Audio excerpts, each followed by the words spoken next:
With the support of the Heritage Lottery Fund in 2014, the Eckington Town Team produced a very popular trench experience built around interpretations of what soldiers from Eckington would have faced on the battlefront.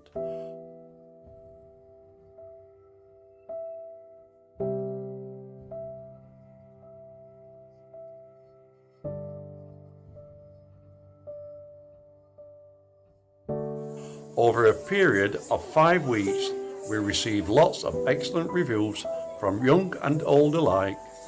Over 200 children visited, and further talks were given in schools and the Civic Centre.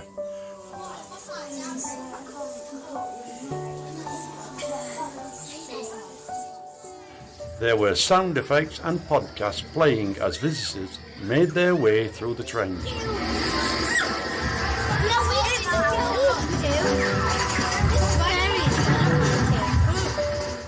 And there are many posters and displays of artifacts to enhance the experience.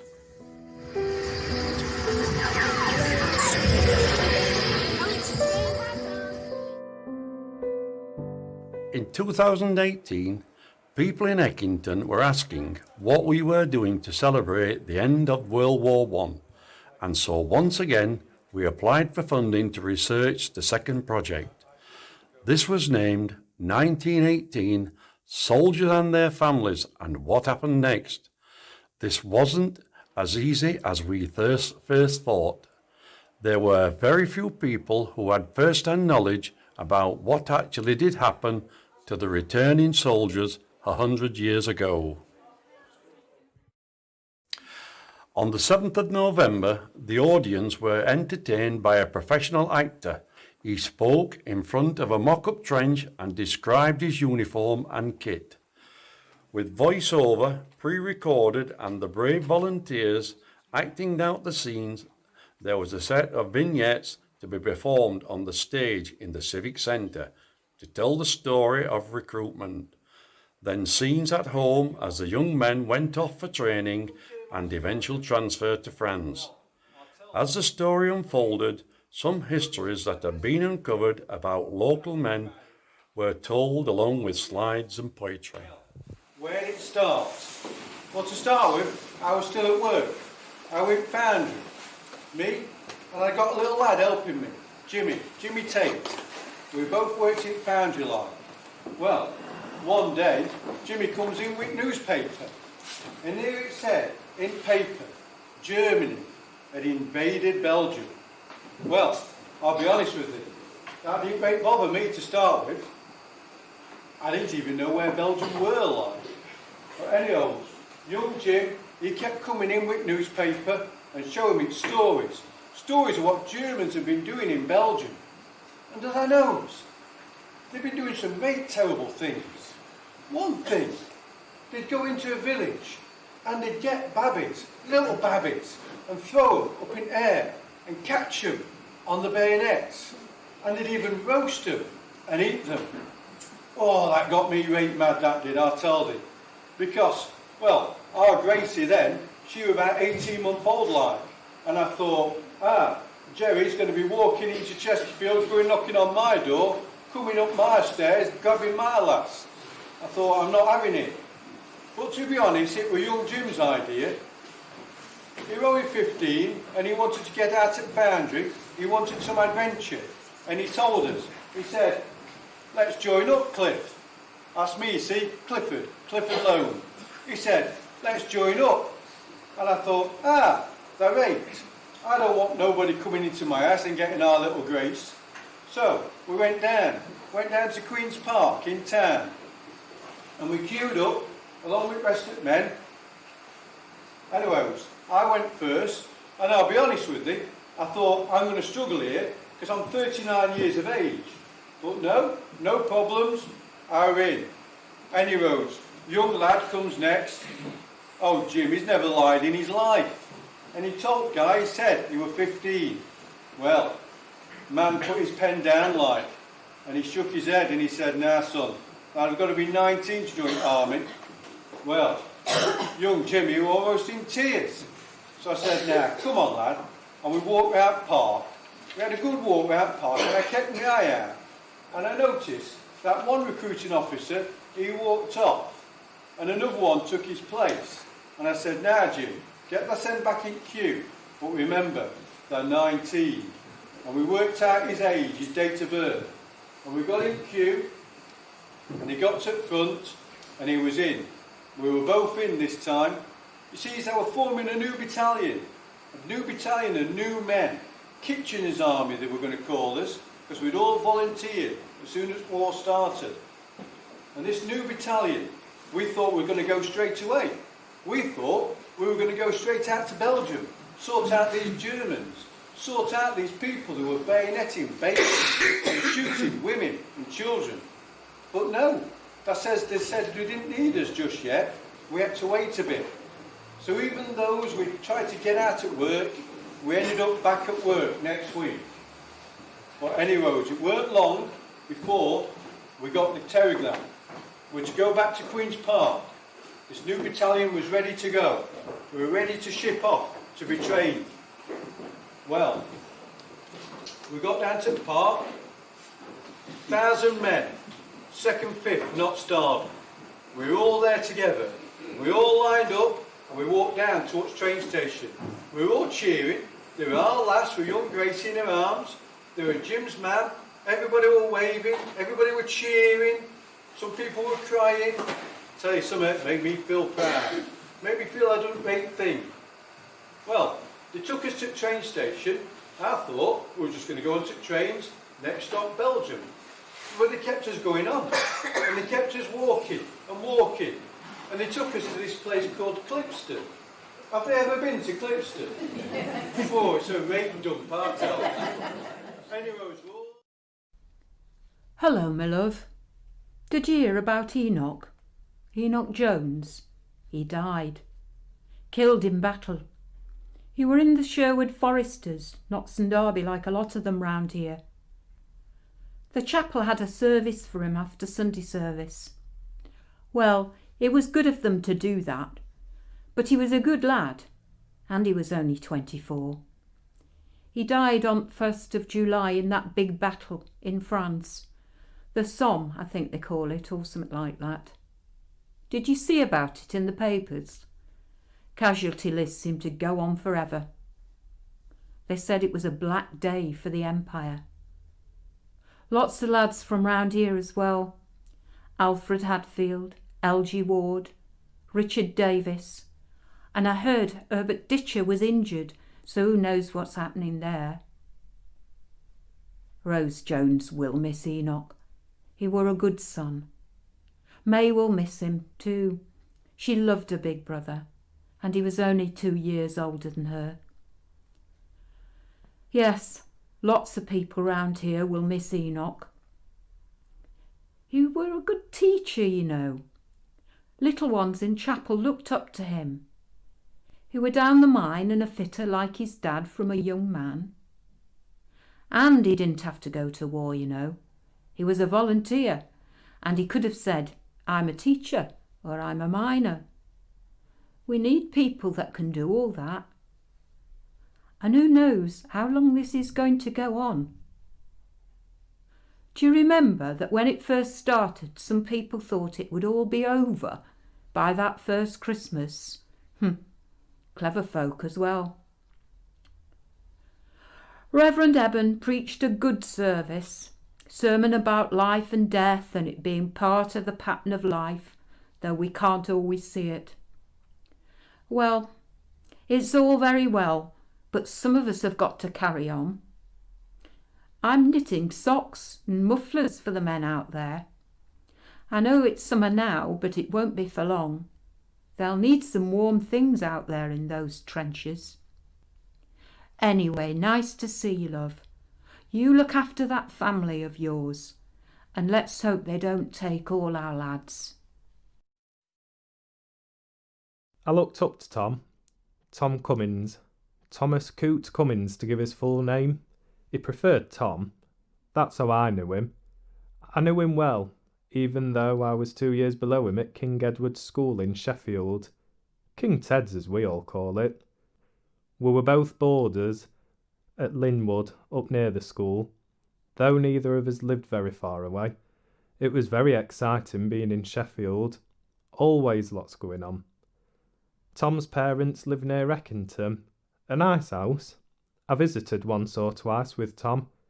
His father's a doctor, physician and surgeon on the door. A gentleman with an Irish accent, though I don't suppose he'd be involved in all the troubles over there. He'd done well and wanted the same for Tom. It was right. Tom could have done anything. Sport, writing, medicine. Tom was born in Derbyshire, though that didn't stop some of the local lads taking the mickey out of his accent and his school uniform when he saw them on the train. He took it in good part. He was an ace at cricket and football. I'll wager they would have liked him on their side. He once scored 12 goals in a house match at school. 12 goals. It was in the OTC, Officer Training Corps to you. He couldn't wait to join up. No university for Tom until the fighting was over. He had all the papers made out with school. The headmaster signed them off, recommended him for temporary commission in the regular army. Of course he passed the medical as fit, except for his colour vision. I hope that wasn't what snagged him. He was all ready for the off when he left school for training camp a year last May. It was in Rhyl, North Wales. He wrote to me from there. A bit different from OTC, he wrote. He passed out 2nd Lieutenant T.C. Cummins, 7th Battalion, Yorks and Lancs Regiment. He looked smart in the picture his parents had. Then he was sent to France and still managed to write now and then. Always found something to laugh about. It didn't sound too bad. I can't believe he's not going to come through the door to tell us about it. But he won't. He died on the 25th of March. Injured. Apparently, he'd led his men out to try and silence a machine gun that was pinning down his platoon. It silenced him. He was only 19. I went to see his parents. His sergeant had written to them. Though a boy in years, he did his duty as an officer and a man.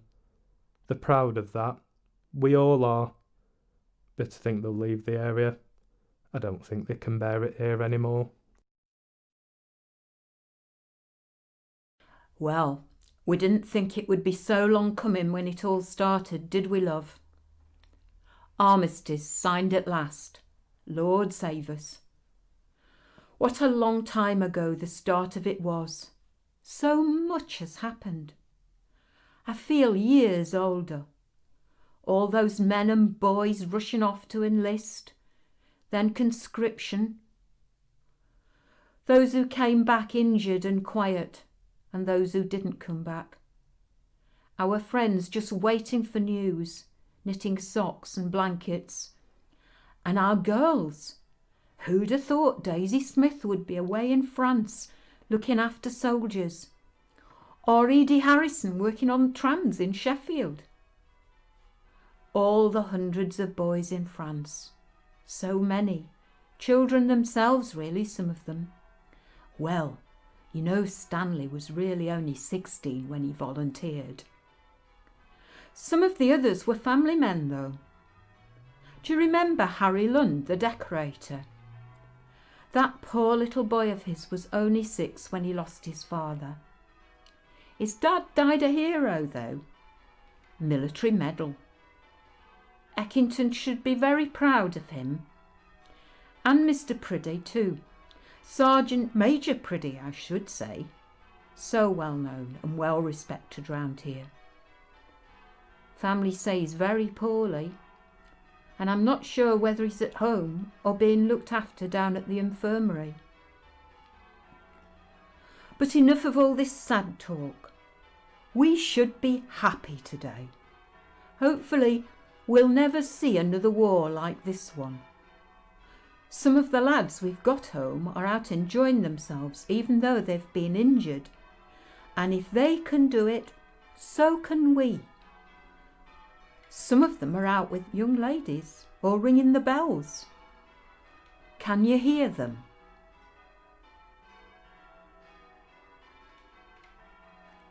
Been on for hours today. And the bands. Look at the girls in their Sunday best. Don't they look lovely? Can you pour me a cup of tea, please? And a cake would be nice. I wonder when the rest of them will be back. The soldiers and the girls out there nursing. It would be wonderful if some of those missing boys came back. I'm dreaming, but we will always remember them.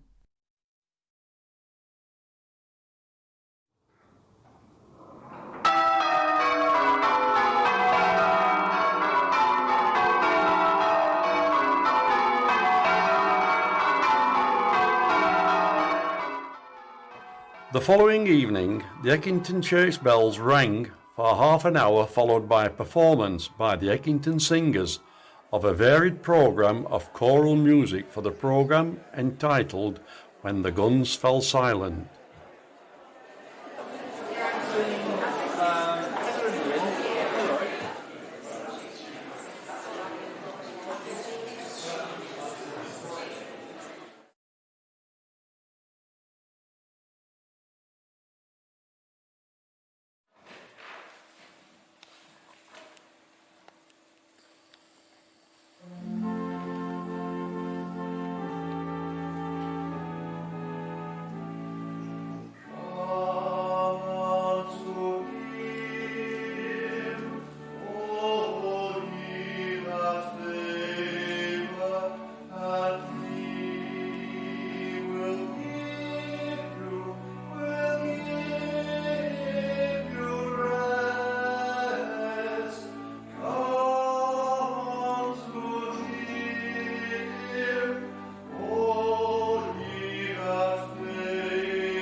stop there.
Good morning. And a very warm welcome to our service of remembrance this morning. At the 11th hour of the 11th day of the 11th month, the guns fell silent on the Western Front to bring an end to the First World War. Our nation and Commonwealth has recalled that moment through our armistice and remembrance events down the decades. Decades during which the men and women of our armed services have continued to pay the ultimate sacrifice. And so...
It was a busy week with Remembrance Day parade and services at the parish church on Sunday.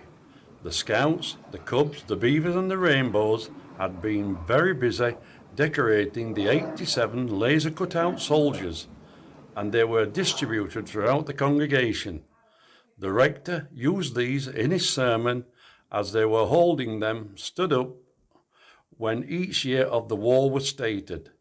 They were then placed in the display at the front of the church.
We remember with thanksgiving and sorrow those whose lives in world wars and conflicts past and present have been given and taken away.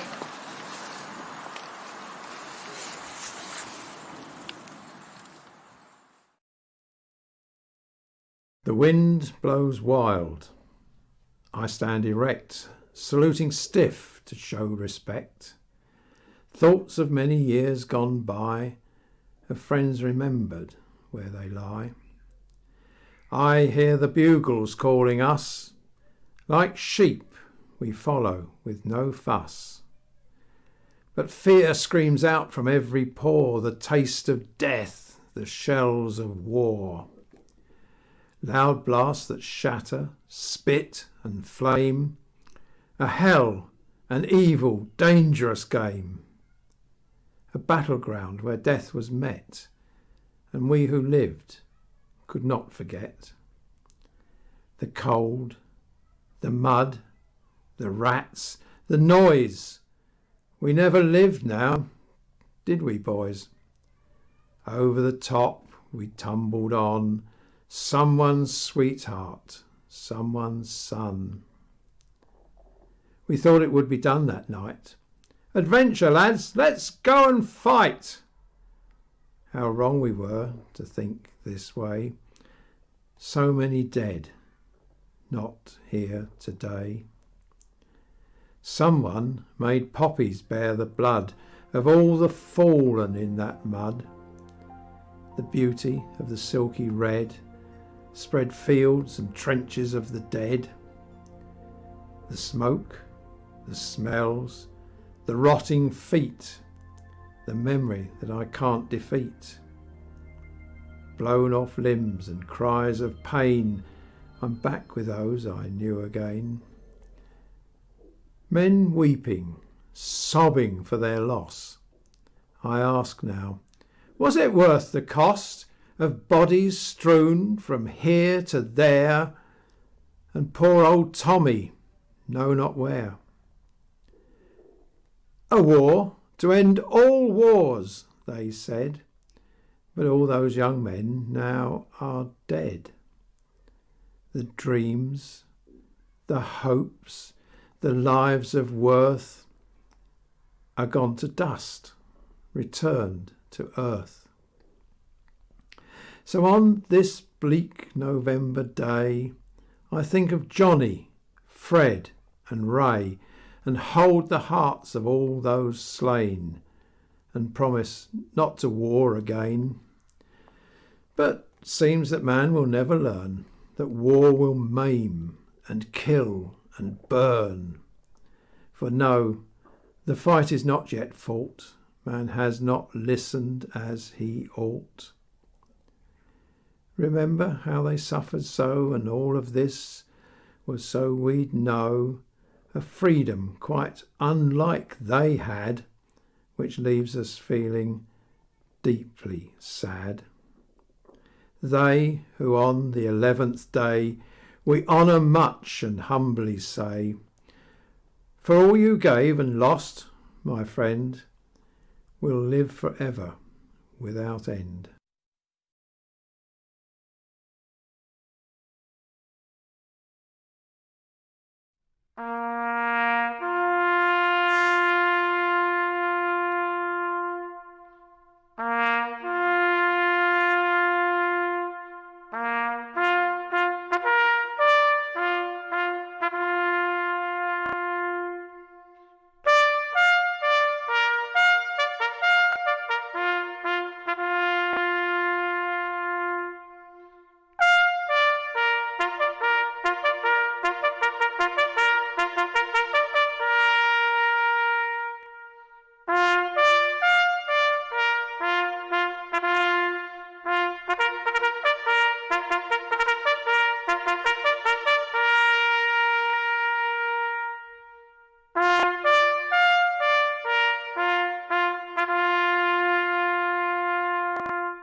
departed, rest.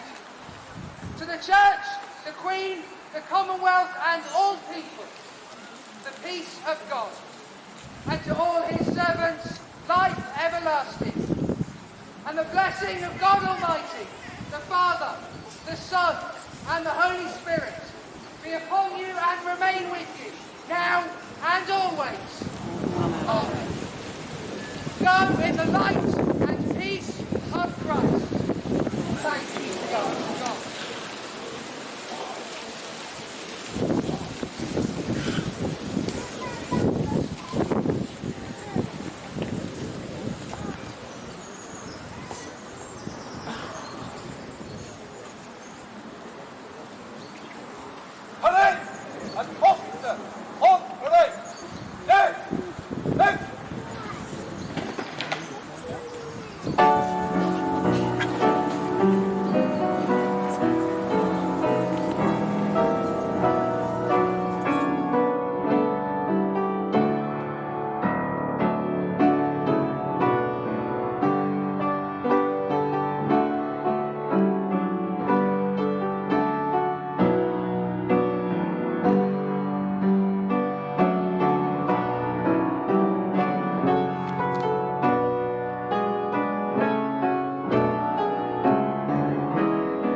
Yep. So I fell not onto, but into men. There were men all in trench, bits of men, bits of people, everywhere. This must have been C or even D company. They never even got out at trench. They were there, everywhere. So I stepped bit by bit by bit over, and then I went down into the second line, and I found wounded men everywhere.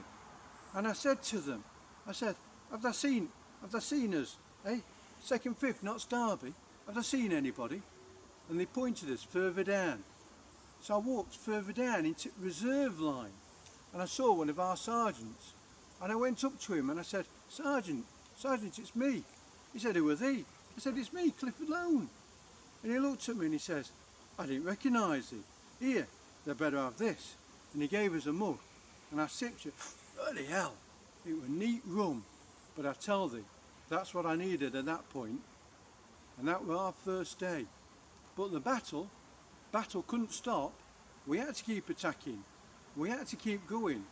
For one thing, I had to find young Jim. I knew he was alive somewhere. I'd seen him. I'm sure I'd seen him. We had to keep going. The other thing, we had to support the French, they told us. The French were attacking at this other place called Verdun, and we had to support them. So the battle carried on. The battle carried on. But luckily for us, we weren't always in front line anymore. We'd suffered too much. They kept us back in reserve.